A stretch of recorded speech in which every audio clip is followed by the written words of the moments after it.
Is, I feel like is a standalone track within the film that kind of is a little different than all of the other songs. It's a little funky, you know what I'm saying? It has like this little funk vibe. This is actually part of the set right behind me, the milk bar, which is kind of insane because it's 20 feet in the air. Like the stage is kind of 20 feet in the air.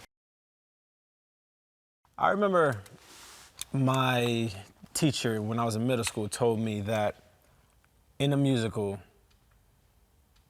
the time when someone breaks out into song is a time where words couldn't do the trick by itself, when it was so larger than life, when the emotion was so big that it just had to go into song.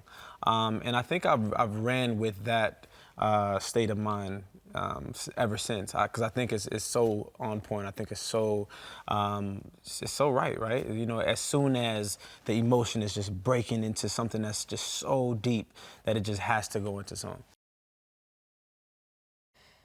The rehearsal process is so cool, man. There's so many different kinds of dancers. There's so many different kinds of actors as well, right? So I think the really cool thing about the film is that there's a huge level of, it's kind of a level playing field, right? Because there's actors who've never danced before, there's singers who've never acted before, and there's dancers who haven't done both, right? So everybody's kind of like on this level playing field.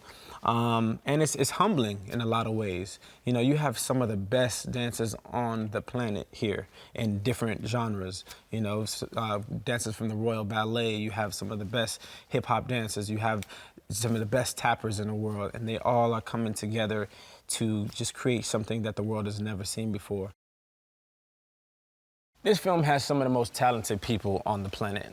You know, one week you're gonna have Taylor Swift coming out here and just blowing everybody's minds. The next week you're gonna have Jennifer Hudson out here blowing everybody's minds. It's been really interesting for me because they all have such different personalities and they all bring such a different dynamic to the film. I mean, Idris Elba, I mean, you know, his voice quiets a room, you know what I'm saying? And then James Corden, make you drop dead loud.